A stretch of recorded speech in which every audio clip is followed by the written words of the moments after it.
வணக்கம். நம்ம இன்றைக்கி பார்க்க போகிறது ஜனாபாயோட சரித்திரம், திவ்ய சரித்திரம் அப்படின்னு தான் சொல்லணும். அப்படிப்பட்ட ஒரு பக்தை, பாண்டுரங்கன் மேலே அப்படி ஒரு பக்தி. ஒவ்வொரு மகான்களுடைய வாழ்க்கையில் அவங்க எப்படியெல்லாம் பக்தி செய்தார்கள், அவங்க எப்படியெல்லாம் இறைவனோட தொடர்பிலே இருந்தார்கள் அப்படிங்கிறத விஷயத்தை தெரிஞ்சுக்கலாம். அதே மாதிரி நமக்கு நிறைய அவங்களுடைய வாழ்க்கையிலிருந்து நிறைய வழிகாட்டுதலும் நமக்கு தெரிஞ்சுக்கலாம். அந்த மாதிரி ஒரு முக்கியமான பக்த சிரோன்மணி அப்படின்னு தான் சொல்லணும் ஜனாபாய்.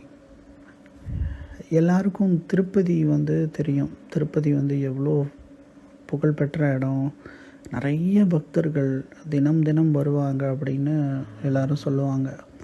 ஆனால் திருப்பதியை காட்டிலையும் அதிக பக்த கோடிகளை வச்சிருக்கிறது பாண்டுரங்கன் தான். அவருடைய அந்த வசீகர தோற்றத்துக்காகவே நிறைய பக்தர்கள் அப்படியே கும்பல் கும்பலாக லட்சமாக போவாங்க பாண்டுரங்கன் கோயிலுக்கு. அவருக்கு ரொம்ப முக்கியமான அந்த ஆஷாட ஏகாதேசி, கார்த்திகை ஏகாதேசி, அந்த நாள்லாம் லட்சமாக மக்கள் திரண்டு வருவாங்க. வரஹரின்னு சொல்லுவாங்க. நாம உபாசனை அப்படியே பாடிட்டே வருவாங்க. தம்புரா மாதிரி ஒன்று வச்சுருப்பாங்க. கிராமத்தில் இருந்து எல்லாரும், விவசாயி எல்லாருமே, எல்லா தட்டில் இருந்து மக்கள் பாடிட்டே வருவாங்க.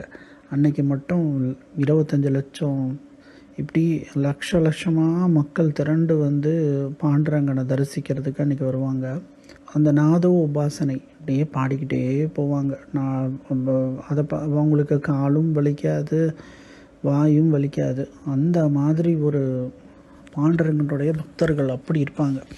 இன்றைக்கும் நீங்கள் போனீங்கன்னா ஆஷாட ஏகாதேசி அல்லது கார்த்திகை மாதம் வரக்கூடிய ஏகாதேசியில் அந்த மாதிரி பாண்டுரங்கன் கோயிலில் கூட்டம் மோதும். பாண்டுரங்கனை பார்க்குறதே ஒரு அழகு. அதாவது பாண்டுரங்கன் அவருடைய அந்த திலகம் இதெல்லாம் பார்த்திங்கன்னா அதில் ஆழ்ந்த அர்த்தம் இருக்கும். அந்த பரபிரம்மம் நமக்காக இறங்கி வர்றதாக அந்த திலகம் சொல்லும். அவருடைய நெத்தியில் வச்சுருக்கிற அந்த சந்தன பொட்டு பரபிரம்மம் நமக்காக இறங்கி வந்திருக்கு அப்படிங்கிறத வலியுறுத்துறதுக்காக அந்த மாதிரி ஒரு திலகம் வச்சுருப்பாங்க. அப்படி ஒரு அழகாக இருப்பார் பாண்டுரங்கன், லட்டு மாதிரி. சில நேரங்களில் பாண்டுரங்கனை சொல்லுவாங்க, சில நேரங்களில் சிரிச்சுட்டே இருப்பார். பாண்டுரங்கனை பார்க்குறதுக்கு அந்த சிலையில் அவ்வளோ மாற்றங்கள் தெரியும். அதை என்றைக்கும் நீங்கள் பார்க்கலாம். சில நேரங்களில் பாண்டுரங்கன் சிரிச்சுட்டே இருப்பார், சில நேரங்களில் அப்படி உம்மன் இருப்பார், முகம் உம்மன் இருக்கும். ஏன் அப்படின்னா அன்றைக்கி பக்தர்கள் யாரும் வரல அப்படின்னா உம்முன்னு ஆயிடுவாராம். அப்படியே அந்த வாசலையே பார்த்துட்டு இருக்கிற மாதிரி இருப்பார். இந்த மாதிரி ஒரு விஷயங்கள்லாம் சொல்லுவாங்க. அதை நம்ம ரசித்து பார்த்தோன்னா தான் நமக்கு தெரியும். பகவானுடைய ஃபோட்டோஸ்லாம் பார்த்தீங்க அப்படின்னா உங்களால் புரிஞ்சிக்க முடியும் அந்த வித்தியாசம். அந்த ஃபோட்டோவில் அந்த சிலையில் இவ்வளோ மாற்றங்கள் தெரியும் பாண்டுரங்கனுடைய சிலையில். அப்படி ஒரு பக்த கூட்டம் பாண்டுரங்கனுக்கு இருக்குது. அந்த ஆஷாட ஏகாதேசி அப்புறம் கார்த்திகை ஏகாதேசி அன்னைக்கு எல்லாரும் உபவாசம் இருப்பாங்க. உபவாசம் இருந்துட்டு எப்படி இப்படி நாம சங்கீர்த்தனம் பண்ண முடியுது அப்படின்னு தெரியாது. அதே மாதிரி அன்றைக்கி யாரும் எதுவுமே சாப்பிட மாட்டாங்க. எல்லாம் ஒரு பழம் மட்டும் வச்சுருப்பாங்க, ஏதாவது ஒரு பழம் மட்டும் வச்சுருப்பாங்க. பார்க்குறவங்களுக்கெல்லாம் கொடுப்பாங்க, மகாராஜ் இந்தாங்க சாப்பிடுங்க அப்படின்னு சொல்லிட்டு. அன்றைக்கி ஏகப்பட்ட பழங்கள் கிடைக்கும். ஆனால் மெயினான சாப்பாடெல்லாம் அன்றைக்கி இருக்காது. இங்கேருந்து போன ஒருத்தர் கூட, அவருக்கு அது பழக்கம் இல்லாதனால புதுசாக விரதம் இருக்க முடியாது இல்லையா, அதனால் எங்கேயாவது சாப்பாடு கிடைக்குமான்னு தேடி போனாராம்.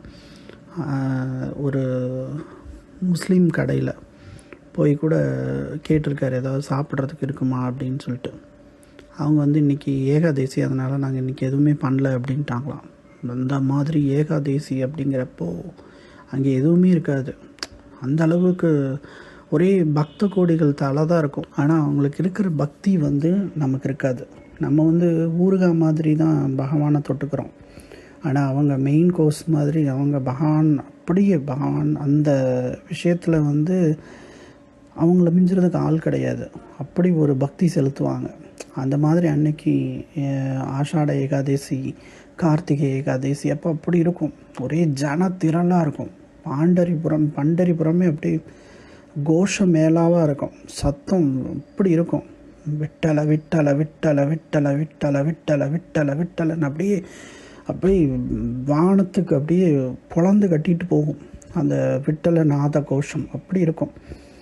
அந்த மாதிரி இருக்கிற அந்த கார்த்திகை ஏகாதசி அப்போ தான் அந்த கோயிலில் ஒரு விஷயம் நடக்குது.